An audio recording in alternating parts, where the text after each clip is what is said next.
I was summoned to another meeting in the middle of the SBC meeting, and therefore I didn't have an opportunity to raise this before the committee. Mr. Speaker, just like the Senate of Nairobi, I was truly waiting for the minister on the very important issue that opportunities for children to join the military are being sold for up to 300, 400,000. There's an old man in Kakamega by the name of Maurice Mate. Maurice Mate owns a bull worth 250,000.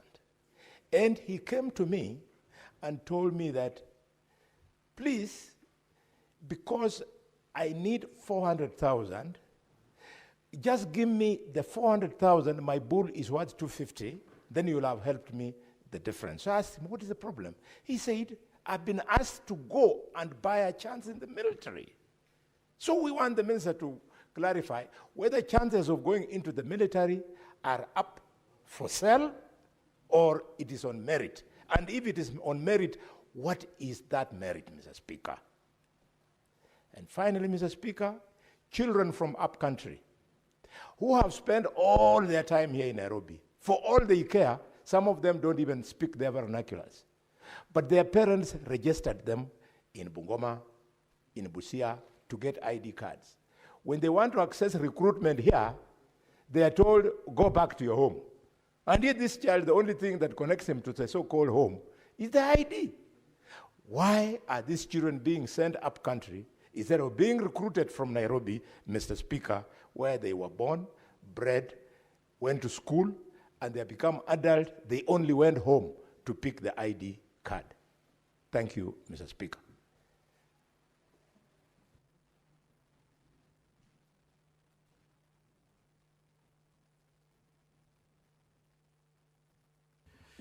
Thank you, Honorable. Honorable Senators, we have 8 questions to be responded to. Yes, Senator Abbas. Honorable Speaker, on the same note, I have asked for a statement from the Minister for Defense in June last year. Sorry, June this year, July this year. And I have received response on 25th July 2025 that was written by the Minister. And it has been appearing in the papers. I have been told this several times, it has been postponed. This morning, actually, I came to ask the same question, but it was not in the order paper. So I think there's a concern on the Minister for Defense to at least be able to appear in this House as planned, because this is the 3rd time now that this question is postponed. So I want to bring to attention on that, Mr. Speaker. Thank you, Honorable Senators, for your concerns. Senator Khalwale, you have something to say before I give direction on this matter? Asante, Mstahiki Speaker. Mstahiki Speaker, pia mimi nataka kujiunga na wenzangu kuhusikana na ile mambo ya kuandikishaji kazi wa vijana ambao wako manyumbani wanatafuta kazi katika jeshi na pia vile vile polisi. Ni jambo la kusikitisha kuona ya kwamba kama Kilifi County imepangiwa kama pengine tutachukua watoto kama 300. Lakini tukiangalia katika orodha ile ya watu ambao wanachukuliwa kutoka Kilifi, utapata ya kwamba kama Magarini watachukua watoto 2, Malindi watachukua mtoto 1, kama ni Ganzo watachukua watoto 2, na Kilifi South watachukua mtoto 1. Sasa tunashindwa katika zile nambari ambazo wameziandika 10,000 ambazo watachukua watoto kwa kikazi, inachukuliwa namna gani? Ikiwa Kilifi katika total yote katika Kilifi County wanaweza kuchukua watoto kama 10 tu peke yake. Kwa hiyo tunaona kwamba kilio kama hichi ambacho kimekuja mbele ya Senate hivi sasa ni jambo la kusikitisha, kama waziri ambaye anahusikana na mambo ya kuchukua vijana ambao wanaenda katika kazi za jeshi ama polisi, ya kwamba anaweza kukosa kuja ndani ya bunge la Senate na kuweza kujibu maswali. Hususan hata sisi tukiwa ndani ya Kilifi tuko na malalamishi mengi sana kuhusikana na vile vijana wanaandikwa kazi, na ilhali watu wa Kilifi wanakosa nafasi zao katika uandikishaji kazi ndani ya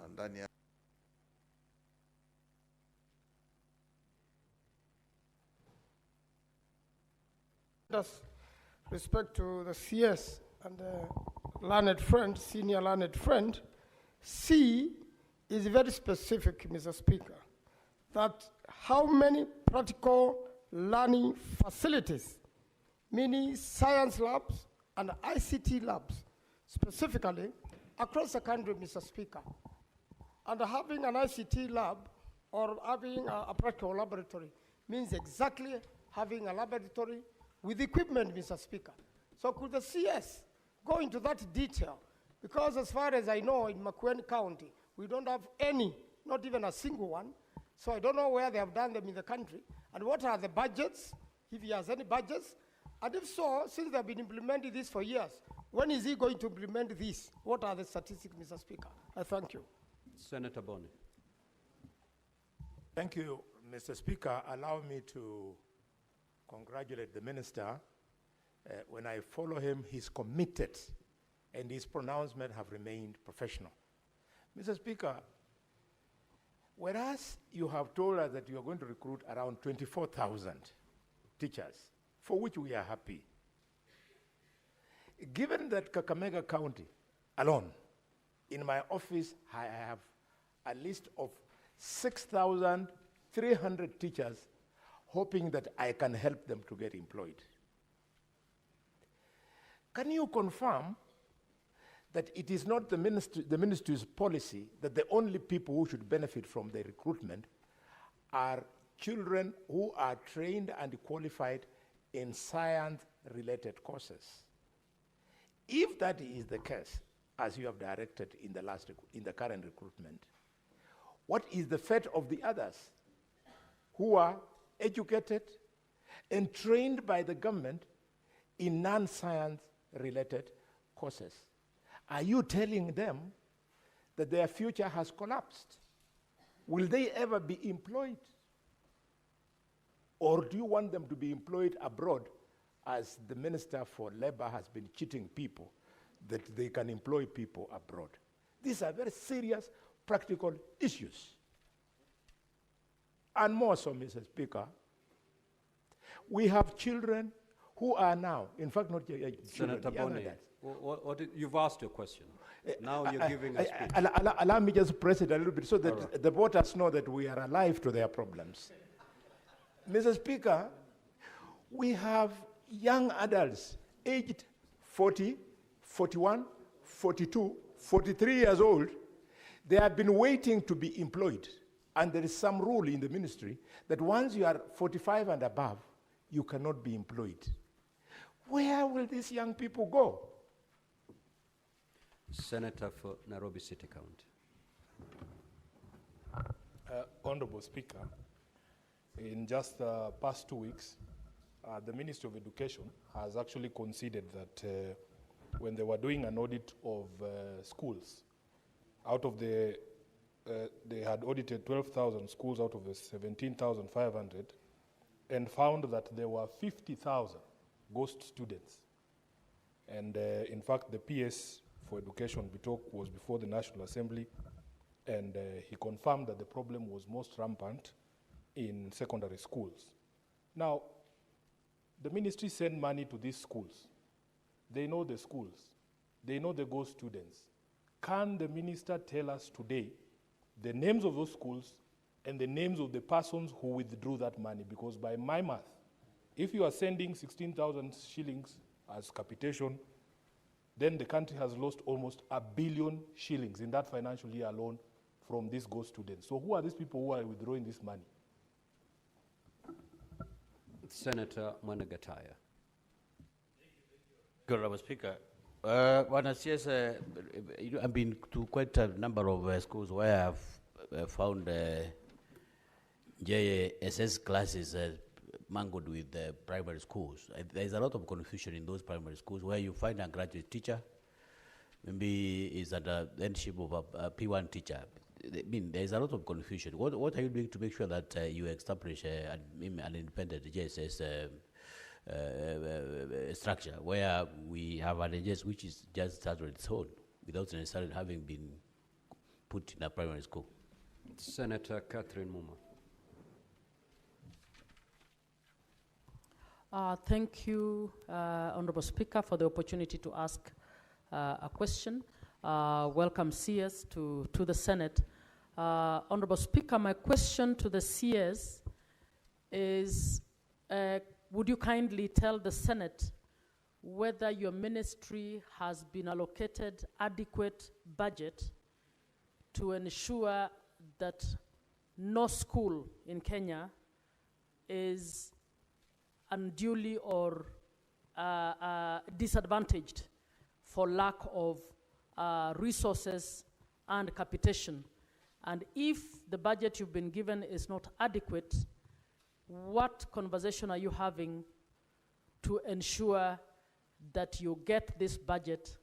Because we have a responsibility to ensure that no child suffers, particularly in a discriminatory manner where some are assisted and others are not assisted.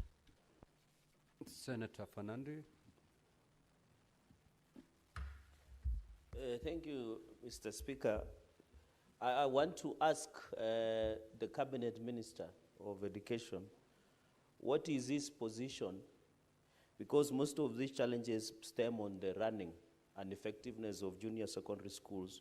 What is the ministry's position on the independence and governance structure of managing junior secondary schools, noting that it is distinct between lower primary schools and upper primary schools?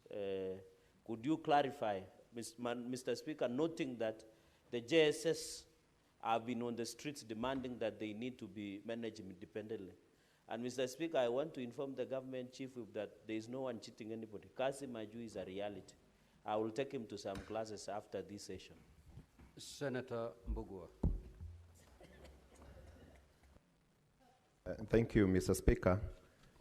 CS, a recent inspection of many schools across the country reveals that these labs and the running facilities which are being put up do not have a universal design, and the majority of them are not accessible to the special needs teachers. What is the ministry doing to ensure that the special needs teachers who goes to the normal schools are catered for and they benefit from these facilities? Thank you.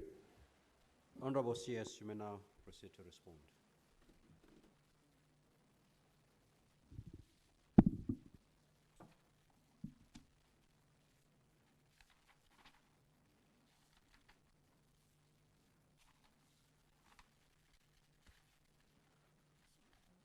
So to Senator Manzo's question, the question is specific, and I did indicate that all our junior schools have either a purpose-built laboratory or a converted classroom for teaching practical components. Those that do not have purpose-built labs are being considered as resources become available. But so far, 20,926 of our junior schools have either purpose-built laboratories or classrooms converted into labs that can be used for practical lessons.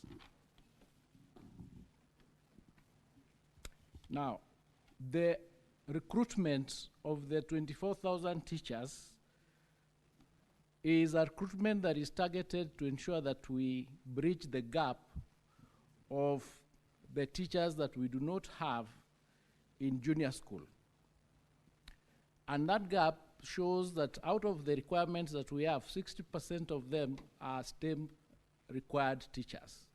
So the recruitment would be at least 60% of those would be science or STEM trained teachers, and the rest will be those trained in the other arts and other science, social sciences. So it is not that there is one group that will completely not get employment. It is just that there is a discrepancy, and therefore it's an analysis that has been done, and to show we get the teachers that we need, and progressively, because next year we also have a plan of employing another 16,000. So we'll be able progressively to ensure that as we train our teachers, we are able to employ them. This last week, we held a conference of all the stakeholders in the education sector.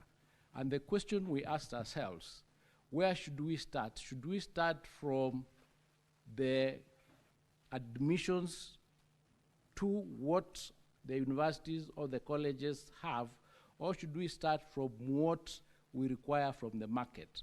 So that we trained teachers or we train our graduates for jobs that are required in the market, industry linkage. So that conversation is now taking place so that we have a comprehensive policy where we are training for available jobs, so that we do not train, for example, 100,000 teachers when we require 35,000 teachers.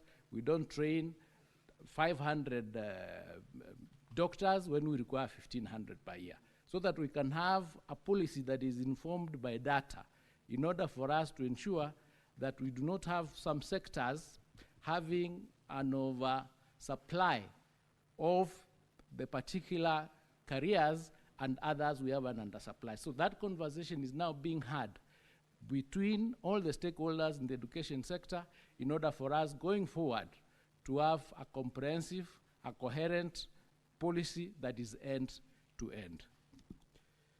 Honorable CS, you have 3 minutes to Honorable Sifuna's question. Yes, what we decided to do is after the Auditor General flagged out that she had done a specific audit for the last 4 years, a forensic audit for the last 4 years, where they discovered discrepancies, we decided as a ministry in this third term to only release resources to schools where we have verified the number of students that have been enrolled. That exercise is ongoing. We have done 75% of it. We have about 25% to go. And those anomalies are now being discovered. So what I would urge is that we will not be able to give you the full analysis as we speak until we complete. But once we complete, we will analyze, for example, if resources were sent to a bank for school X, we'll have to find out who signed for those resources from that bank, and action will be taken, because that's criminal. So that is the reason why we are doing this verification, in order for us to be able to know for sure how many students do we have, how many learners do we have in each stage. That question is tied to Honorable Muma's question on the basis of the budget, because the budget to our ministry is based on the number of students that we have, because we have a policy of 1,540 for primary school, 15,000 for junior school, and 22,200 and something for secondary school. Now, if we do not have the proper numbers, then you can't push for the proper budget. So that's why when we submit our budget to Parliament and to Treasury, it is slashed, because we do not really agree, all of us as government, as to what is the actual number of students that we have. That's why we decided, let's do a verification exercise so that for sure we know what number we have. When we submit our budget, it will not be subject then to slashing, because the numbers will be known by everybody. So it's going to help us make those decisions, and it's a good exercise, and where some people have committed any sort of offense, action will be taken against the junior secondary school teachers' independence. The Presidential Working Party, which gave the recommendations for reforms in the sector, recommended that we have what they call a comprehensive school for all the primary and junior school being under one body. That is how the domiciling of junior school was brought to primary and was not taken to senior school. So we are working on the basis of the Presidential Working Party recommendation. However, the amendments to the laws and the seasonal paper is ongoing, and the drafting is ongoing. Once that is done and goes through cabinet, it will be presented to Parliament for action.